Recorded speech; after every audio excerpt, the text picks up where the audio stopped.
We've almost survived week 13 here on iRacing after two pretty good races on the road side of things, but today we are jumping in with the all-new mini stock car here from Charlotte Motor Speedway. This thing is an absolute laugh. You're basically trying to keep it sideways at every possible moment. If you guys enjoy some oval racing on the channel, please do make sure you hit that like button, get yourself subscribed, and let's do this thing.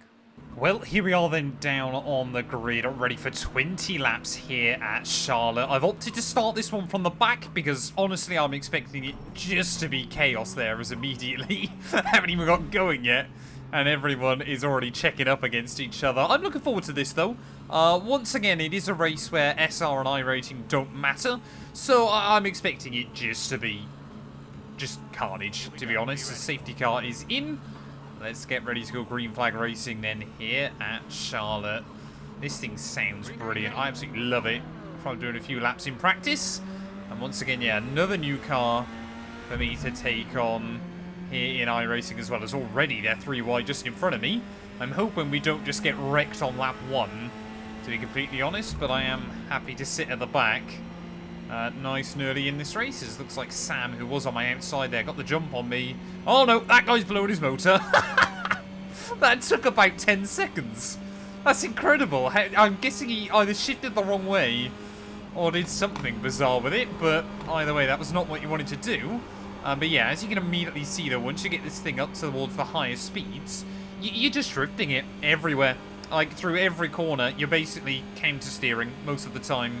It doesn't pull left that much though, which is quite interesting, of course, when you're in a straight line.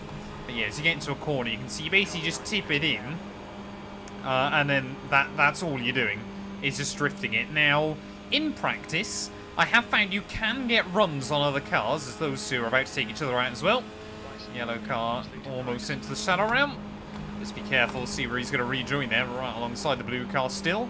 So there's a guy up in front as well getting a bit of a wobble, but you can't really get much of a run on anybody. So what we're probably going to find is, as you can already see at the front, people kind of just clump up together and then no one can really get away. As the 69 and the 6 car are not being friendly with each other early on. But yeah, I mean, this is what I love about oval racing. I want to do more oval racing. I know I've mentioned it before. I've ummed and ahed about whether I should kind of do an oval channel as well at some point, but I think for now we've got enough channels still in existence there, as the 6 car just running up high a little bit. As the 12 car there trying to have a bit of a look. We've got a decent run through that final corner, but I don't think we're really going to be able to do a whole lot with it. Oh no, there we go. Big wreck at the front. The 3 car's almost rolled it. We've got another one gone. Just hold it down low, try and get around them, and that's exactly what you're kind of expecting to see happen in these kind of things. Like I said, when no one can get away from each other, you kind of just all, end up pretty much on top of each other, and they're still at the front of the order, causing havoc towards each other. Like I said, I think if we can just get to the end of this one, then I will take it as a victory there. Get to the end without getting completely totaled at some point. Now, there is obviously fast repair as well, but it's basically going to absolutely ruin your race, obviously, if you've had to take one of those fast repairs as well. So yeah, it's a fun concept. I'm intrigued to see. Obviously, I'm not well versed on the oval side of iRacing, but I am intrigued to kind of know. Oh my, there you go, more gone. Where am I going? That way, I guess. Yeah, I'm kind of intrigued to see just how much support this thing does hold up, because the oval side seems to work very, very different to the road side of things.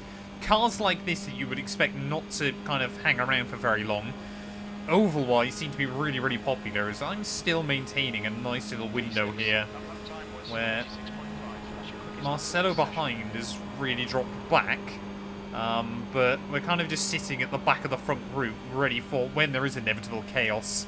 We can hopefully try to avoid it as well. I mean, look at the top two weaving around, trying to block each other as best as possible. Ooh, just got a huge snap there through turn 3, but yeah, we do hang on to it once again. And I must admit, I'm a fan of the speed of this thing. You know, I think Charlotte is a fantastic oval to kind of work out how good a car is based on when you nail it, it should be flat.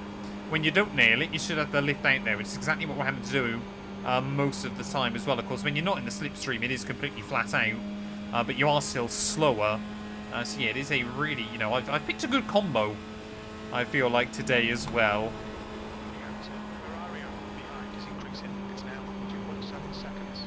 Oh, there's a bit of bumping and bashing though still. The 10 and the 12 car, I think people, I mean, we're not even a half distance yet. And people already trying to shuffle themselves into a good position. Like I said, what I'm worried about is these three wrecking each other. And then obviously us being disconnected from the top two. That would be a real problem for me. I mean, we've just had the best seat in the house so far for this, haven't we? As we will have to deal obviously with some lap traffic as well. And that will make things quite difficult, because of course they might be able to then keep up with our lead group and kind of work their way from there. Oh, you just see the 10 getting a little bit forced up high. We're going to just try and get a little bit more involved as well. Have a look to the inside of the 7 car there as someone heading back out of the pits. I mean, lap times are still looking pretty competitive right now. So you just hear, I mean, everybody, you can just hear them sliding around their tyres underneath us, working hard as well. But this thing is so cool. So much fun, so cool. There's the 7s really starting to try and force the issue on. Ah! They've gone. Just try and move your way through. We'll kind of survive it, I think, but we might now get disconnected from the top group. I don't know whether it would have been worth shifting back down to 4th there, but we kind of ran through whoever that was as well, which was not exactly what I had in mind. I mean, I think, though, Ben in front in that 7 is going to drop his way as well, so it's going to be worth it for us to try and work together here. As you can see, almost immediately he's dropped out of that range, so hopefully we can kind of just stay with him and, you know, keep up some decent pace. So it's actually, yeah, we've still got good pace in the car, so I think we're all still hanging around together just a little bit. Just watching that delta at the front. It's floating less than 2 seconds there, but I think, yeah, now we're going to close in on Ben. So we've got to work together over these next couple of laps. There's so much strategy when it comes to oval racing.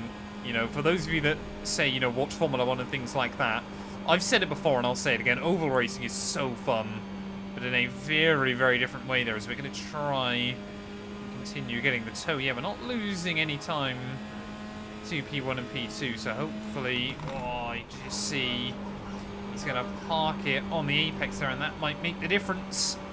It's those little moments there, especially when the top two, well, we'll try and give him a little bit of a push.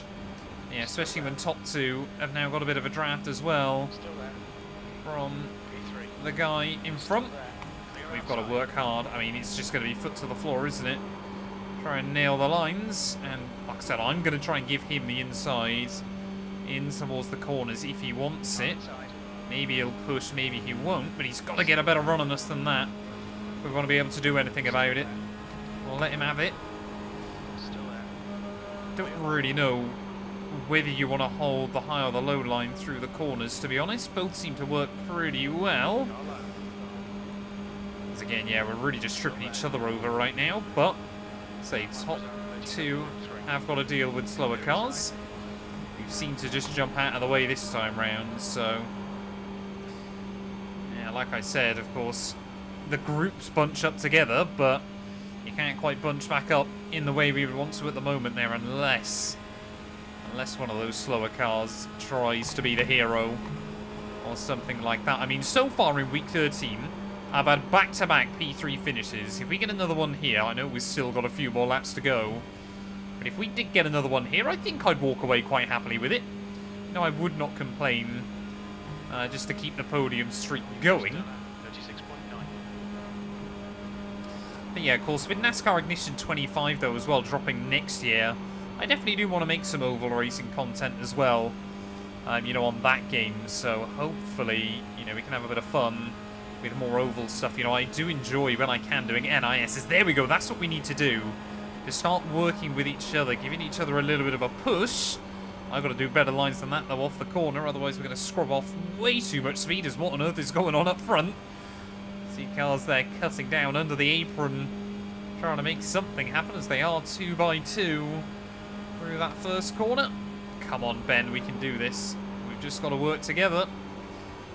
Gap is still not really coming down, though.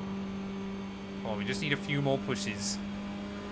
I don't know whether he would like to go in front or what, but...